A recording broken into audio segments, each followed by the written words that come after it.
kita langsung aja ya buka pembelajaran untuk hari ini ya. Assalamualaikum warahmatullahi wabarakatuh. Waalaikumsalam warahmatullahi wabarakatuh.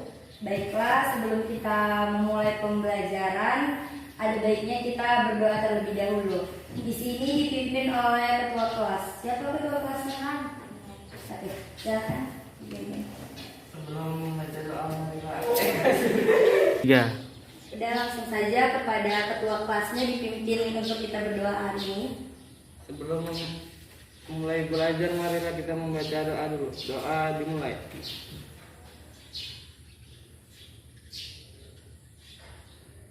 Doa selesai.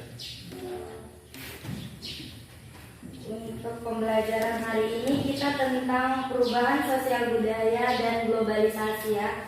Buka halaman 985. Udah dibuka bukunya semuanya? Oke. Tapi sebelum kita masuk ke pembelajaran, Ibu mau absen terlebih dahulu ya.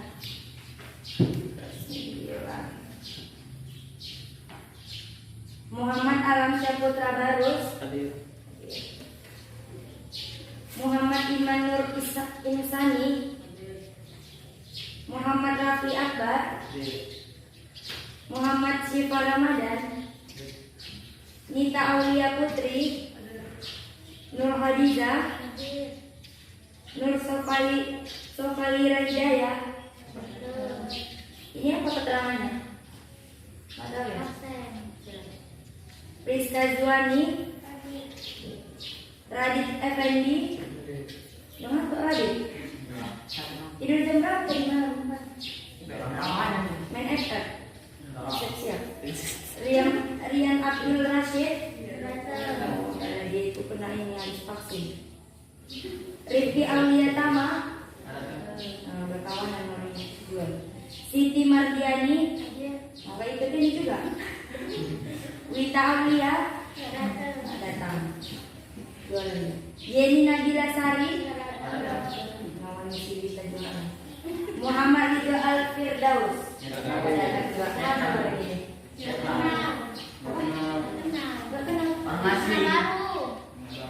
Anak baru tuh sekarang datang lagi tuh. Gak pernah datang. Satu tahun datang Kita lagi di Pak. sekolah 1 tahun belum pernah datang. Sekali dia datang, sekali kok. Itu ada datang gitu. Takut dia sama kalian. Iyalah makan. Ya kan. Nah, langsung aja kita yang masuk ke perubahan sosial budaya dan globalisasi. Siapa di sini yang tahu arti perubahan? Apa sih kalau kalian dengar kata perubahan, apa sih yang ini kalian terpikir gitu? Ada yang tahu nggak? Berubah ya kan? Misalnya zaman dulu mana ada HP, sekarang udah ada. Itu namanya perubahan, benar kan? Nah, di sini kita akan membahas tentang perubahan sosial. Jadi, perubahan sosial itu adalah perubahan unsur-unsur atau struktur sosial dan perilaku manusia dalam masyarakat dari keadaan tertentu ke keadaan yang lain. Nah, contohnya seperti yang kakak bilang tadi, dulunya sebelum adanya mobil, orang berpergian naik apa? Sepeda. Dulu masih ini kan masih naik sepeda gitu. Tapi sekarang kita jarang sekali menemukan orang yang naik sepeda, benar? Rata-rata hampir 90% masyarakat di Kota Medan ini ketika berpergian naik apa? Kereta kalau kita bilang kan. Ya mana naik pesawat? Kamu kalau ke Jakarta baru kita naik pesawat. Kalau Medan masih tembung, ke Marelan masih bisa naik kereta. Kalau saya naik pesawat. Apa? Nah, naik beca bisa. Beca dari mana? Dari sepeda motor juga kan? Nah, selain transportasi apa lagi yang berubah? Sebelumnya kita ini, sekarang kita ini apa lagi kalau kalian? Hah? Iya benar, pakaian. Apalagi sekarang kan seperti di aplikasi TikTok, benar kan? Nah, kalau bicara tentang TikTok, apa yang termenset di pikiran adik?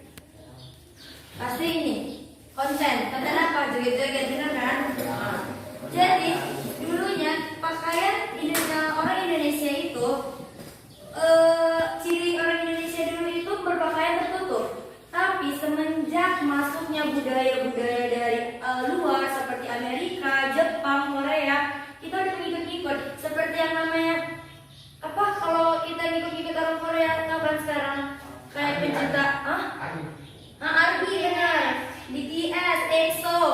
kayak gitu kan. Sampai ada yang bilang lagi jelek-jelek beli ini beli nggak penting pakaian foto. Mereka mau menghabiskan duit mereka hanya untuk pakaian, bener kan? Padahal orang itu gak kenal sama ini yang ngefans sama mereka. Selain pakaian apa lagi? Alat komunikasi. Ini perubahan nggak? Alat komunikasi. Dulunya zaman-zaman nenek-nenek moyang kita dulu nggak ada ini. Kalau orang mau ngirim pesan atau ngirim kabar itu dari mana? Surat. Kalau surat datangnya berapa lama? Misalnya mengabarkan orang meninggal. Meninggalnya hari ini sampai ke rumahnya bisa seminggu lagi setelah dikuburkan. Tapi kan sekarang udah ada namanya gadget. Ketika mau ngabarin ini hari ini meninggal, udah jangan kan meninggal. Kalian aja sekarang di masa pandemi ini belajarnya udah pakai ini kan, udah pakai apa namanya ini gadget handphone. Nah. Jadi perubahan sosial budaya itu memiliki dua bentuk. Yang pertama bentuk apa? Ada yang tahu? Ya benar. Satu lagi. Ya. Siapa di sini yang tahu perubahan revolusi? Perubahan cepat. Ya perubahan cepat. Contohnya? Ada yang tahu contohnya? Handphone. Oke boleh. Tapi kakak perbaiki lagi ya. Perubahan cepat atau yang biasa disebut dengan revolusi itu, contohnya itu revolusi industri. Yang pertama terjadi di Inggris pada abad ke-18. Nah, Inggris itu merupakan negara yang proses industrinya itu cepat. Jadi ketika dulu kala di Inggris itu masih menggunakan alat-alat yang seadanya. Tetapi pikiran mereka itu ini maju. Jadi mereka membuat alat-alat industri secara terus-menerus. Akhirnya mereka merupakan negara industri pertama yang menciptakan ini gitu. Oke. Yang kedua yaitu ada perubahan lambat yang namanya apa? Evolusi. Contohnya itu perubahan pada struktur masyarakat yang seperti yang Kakak bilang tadi. Pakaian itu merupakan perubahan yang lambat karena kenapa? Dulu itu sampai berapa tahun perempuan Indonesia itu masih menggunakan pakaian yang tertutup kan, pakai kebaya kan. Indonesia terkenal sebagai negara yang memiliki masyarakat dengan sopan santunnya. Tetapi semakin kesini semakin berkembang zaman, masuknya budaya-budaya dari luar seperti budaya dari Amerika, Jepang, Korea, kita mengikut. Seharusnya kita ini sebagai Indonesia malah melestarikan kebudayaan kita, tetapi kita untuk saat ini enggak. Kita mengikut terus kan. Misalnya orang Korea pakai pen, kita pakai. Padahal kan apalagi kita seorang muslim, itu kan dilarang di agama, benar kan? Nah, jadi sebaiknya kalau di sini pesan kakak, kita ini sebagai perempuan muslim hendaknya menutup aurat dari atas sampai bawah. Karena kenapa? Itu sama saja menjaga martabat kita sebagai perempuan gitu. Oke? Masuk kita ke materi selanjutnya. Tentang yang ketiga, perubahan kecil dan perubahan besar. Siapa di sini tahu perubahan kecil? Contoh perubahan kecil. Di halaman 93 itu ada gambar abang-abang yang berpakaian kekinian kan, dan style rambutnya lebih kekinian, bener kan?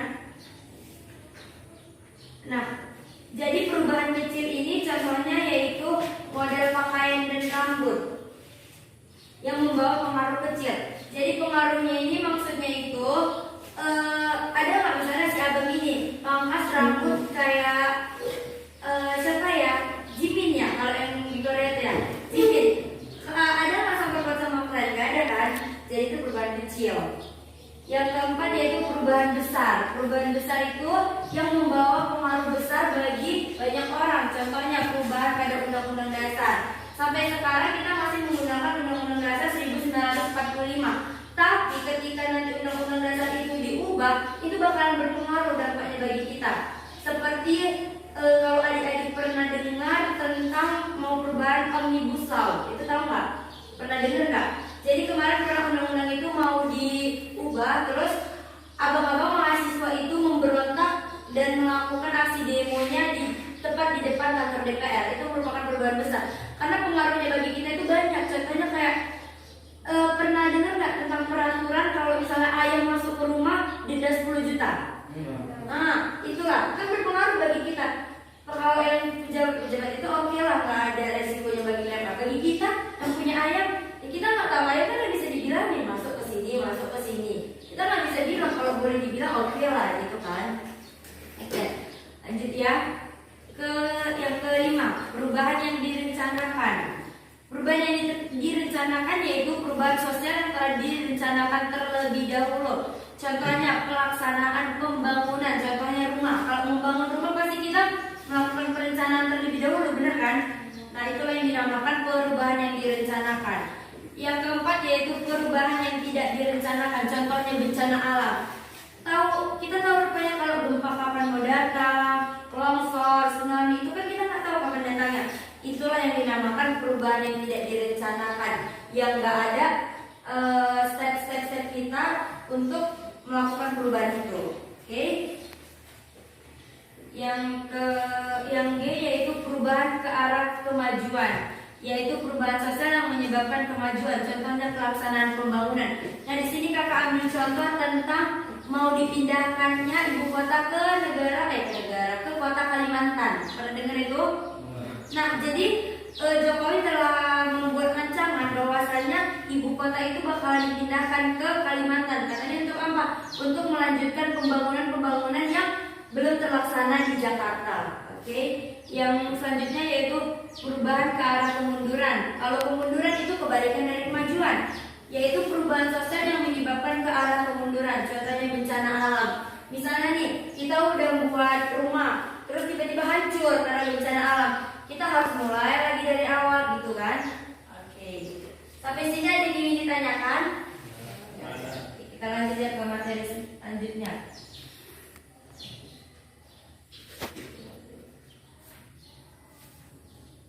Yaitu tentang faktor penyebab dan penghambat perubahan sosial budaya di halaman 97. Nah, yang pertama apa faktor penyebab perubahan sosial budaya? Yang nomor 1. Oke, di sini siapa yang bisa menjelaskan kenapa sih bertambah dan berkurangnya penduduk itu bisa menyebabkan perubahan? Ada yang tahu nggak? Nggak ada yang tahu. Oke, di sini kita baca terlebih dahulu. Indonesia termasuk negara dengan jumlah penduduk yang besar. Penduduk Indonesia mendiami ribuan pulau yang tersebar dari Sabang sampai Merauke. Berdasarkan data kependudukan dunia tahun 2012, Indonesia menempati urutan keempat jumlah penduduk terbesar di dunia. Nah, kenapa bertambah dan berkurangnya penduduk itu menjadi salah satu faktor? Dikarenakan seperti di Cina, kakak ambil contoh. Cina merupakan negara nomor 1 paling banyak penduduknya di dunia. Kalian tahu semua kan? Jadi dengan banyaknya populasi mereka, pembangunan ini nggak bisa ke Indonesia, nggak boleh begini, nggak boleh melebar, mereka harus ke atas. Makanya di Cina itu bangunan semua tinggi-tinggi. Biar apa? Biar nggak terjadi kepadatan penduduk, walaupun penduduk di sana itu banyak. Jadi rumah itu harus dibuat rumah susun, gitu. Yang kedua yaitu penemuan baru. Nah, seperti yang kakak bilang tadi, penemuan baru. Yang pertama itu tentang ini apa? Handphone ini ya.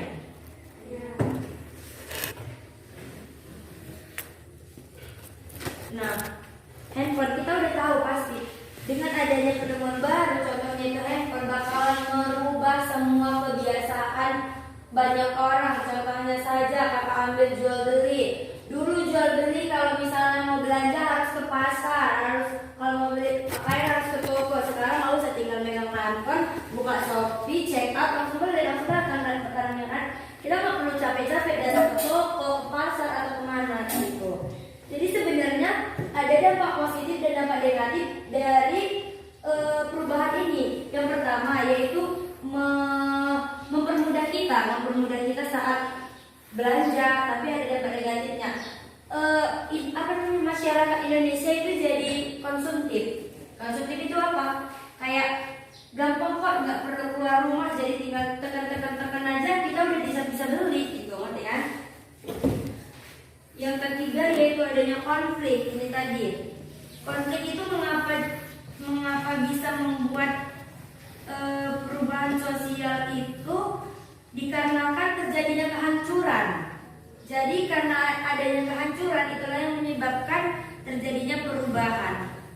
Baru yang keempat tadi, terjadinya pemberontakan atau revolusi seperti yang udah kakak jelaskan tadi tentang revolusi yang ada di Inggris ya. Udah. Yang kelima yaitu perubahan lingkungan alam. Nah, yang seperti yang kakak jelaskan tadi, perubahan lingkungan alam itu contohnya gempa bumi, longsor, apalagi tsunami, angin puting beliung gitu. Yang keenam yaitu peperangan. Nah, ini kenapa peperangan menjadi penyebab terjadinya perubahan sosial budaya? Contohnya, Indonesia pernah dijajah oleh siapa aja? Belanda, Jepang. Nah, jadi kita ini pekerja tentara tau kan?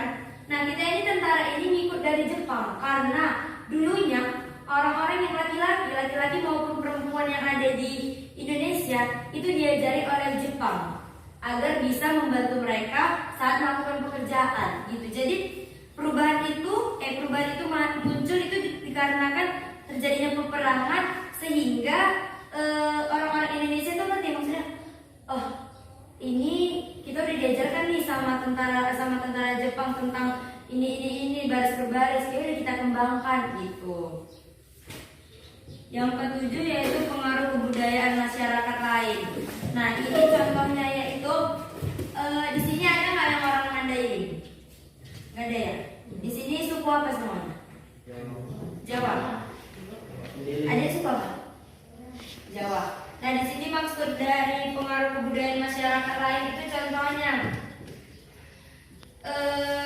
tentang apa ya kakak ambil? Tentang kebiasaan orang Hindu. Orang Hindu kebiasaannya itu ini kan apa bunga gitu kan. Orang itu kan identik khasnya dengan masalah bunga. Sesajen. Itu awalnya itu yang membuat itu agama Hindu. Tetapi karena Hindu itu berasal dari Bali dan Bali itu berdekatan dengan Jawa, mengikutlah gitu. Jadi orang Jawa sering ngikut-ngikut buat sesajen segala macam gitu. Ya. 3. Nah, tadi kita sudah membahas tentang faktor penyebab perubahan sosial budaya. Materi sekarang kita tentang faktor penghambat. Nah, selain ada faktor penyebab, kita ada yang namanya faktor penghambat perubahan sosial budaya. Yang menghambat perubahan sosial budaya yang pertama yaitu kehidupan masyarakat terasing. Maksudnya itu ada masyarakat yang terasing belum tentu kehendak mereka. Hal ini dapat terjadi karena kondisi daerah yang terisolasi. Nah, tahu negara Korea Utara? Nah, negara Korea Utara itu termasuk negara yang gak mau dianya menerima budaya dari mana. Dia gak mau, pokoknya kalau dia sendiri, budaya-budaya sendiri yang dikembangkan. Pokoknya masukan-masukan dari negara lain itu gak mau diterima. Itulah yang namanya kehidupan masyarakat yang terasing. Yang kedua yaitu perkembangan ilmu pengetahuan yang terlambat. Contohnya di Papua. Kita tahu kan, kita memang nggak boleh kita diskriminasi. Cuma di sini kakak ambil contoh Papua itu orang-orang di sana itu ilmu pengetahuannya itu bukan kurang, maksudnya terlambat lah. Misalnya kita udah materi perubahan sosial, mereka masih materi ini gitu. Mereka lambat dalam ilmu pengetahuan. Jadi dengan keterlambatan perkembangan ilmu pengetahuan mereka, jadi mereka nggak menerima gitu loh. Misalnya diajarkan ini handphone, ini bisa digunakan untuk jual beli, bisa digunakan untuk sekolah, bisa digunakan ini. Mereka nggak bakalan langsung percaya kayak kita. Mereka langsung kayak nggak deh, kami ada yang lebih ini gitu. Karena kurang pengetahuan. Apa sih kurang tahu manfaatnya ini apa gitu. Yang ketiga yaitu sikap masyarakat yang tradisional. Nah, contohnya itu kayak anak bayi. Kalau anak bayi siapa di sini yang adiknya atau saudaranya? Kalau masih bayi, dianya ditaruh ini di kepalanya, beras kencur paut dibunuhnya. Ada yang tahu nggak? Kan ditaruh kayak gitu kan? Itu sebenarnya kalau di dalam kesehatan itu nggak boleh. Karena kenapa? Karena ketika ditaruh di sini itu bakteri bakalan bermunculan. Tetapi karena percaya dengan omongan mamaku dulu, gini-gini dulu, gitu-gitu kan. Jadi nggak percaya dia ya, otomatis dia percaya ke mamanya gitu. Padahal kalau di bidang kesehatan kita menjelaskan bahwasannya itu nggak boleh. Seperti kasih contoh lagi, pakai gurita. Kita kan dulu bayi pakai gurita kan, tetapi sekarang itu udah nggak boleh lagi karena itu mengganggu pernapasan si bayi tersebut. Tapi masih ada orang tua yang dijumpai mereka tetap memakaikan anaknya gurita. Karena apa? Karena faktor disuruh orang tua, disuruh nenek mereka. Padahal kalau ketahuan sama bidan atau dokter itu bakalan dimarahin. Udah sih, udah sampai situ dulu lah materi kita untuk hari ini ya. Di sini kakak mau buat kelompok untuk mengerjakan tugas kelompok, boleh?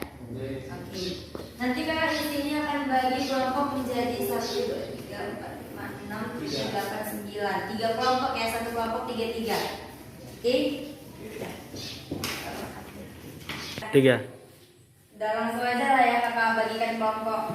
Nah untuk kelompok yang pertama Muhammad Alamsyah Putra Barus sama Nita Aulia Putri sama Nur Hadiza. Bisa ya? Bisa. Untuk kelompok yang kedua Muhammad Iman Nur Insani mana? Oke. Priska Juwani mana aja? Oh, Priska Juwani sama Radit Effendi. Oke. Untuk kelompok yang ketiga yaitu Nur Sofali Hidayah dia. Pada datang. Kita oleh tidak? Sudah. Muhammad Syifa Ramadan. Oke, Muhammad Syifa sama Raffi Akbar. Satu kelompok sama perempuan ini sih bisa nomor berapa? Apa dia siapa? Siti Mardiani. Itu untuk kelompok yang ketiga ya. Udah dapat semua kan kelompoknya? Udah. Udah tadi.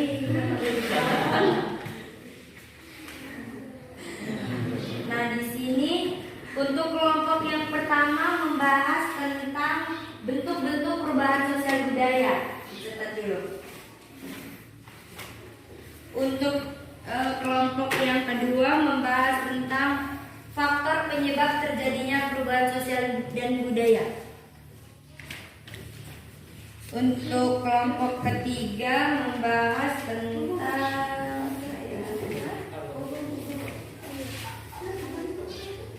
Untuk kelompok 3 membahas tentang faktor penghambat perubahan sosial budaya. Oke? Udah. Di sini yang dicari nanti kalian bakalan mempresentasikannya di depan tentang bentuk-bentuknya aja, yang ininya aja, intinya aja. Oke? Di sini kakak tunggu sekitar 30 menit bisa? Baiklah, dari sekarang pindah jadi depan dulu. Kelompok pertama tentang bentuk-bentuk. Kelompok 2 faktor penyebab. Bentuk-bentuk perubahan sosial budaya yang tadi udah kakak jelaskan. Ada perubahan cepat, ada perubahan lambat, gitu ya. Yang kedua faktor penyebab. Faktor penyebab. Kayak bertambah dan berkurangnya penduduk itu. Baru yang ketiga yaitu faktor penghambat. Oke?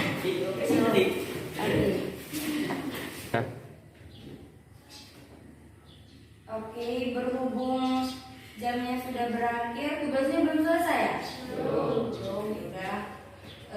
Kita jadikan ini aja ya, tugas rumah ya. Minggu depan pas kakak datang dikumpul kayak setiap kelompok maju satu-satu terus mempresentasikan hasil diskusinya ya. Udah. Kita akhiri aja pertemuan kita hari ini.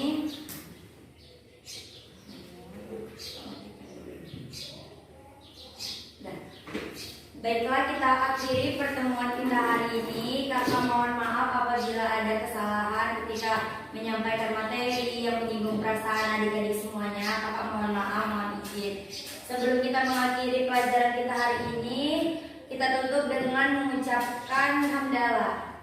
1, 2, 3. Alhamdulillahirobbilalamin. Semoga ilmu kita ini bisa bermanfaat bagi banyak orang.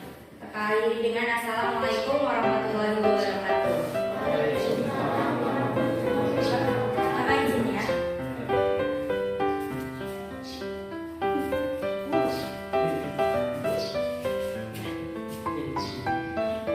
Ya.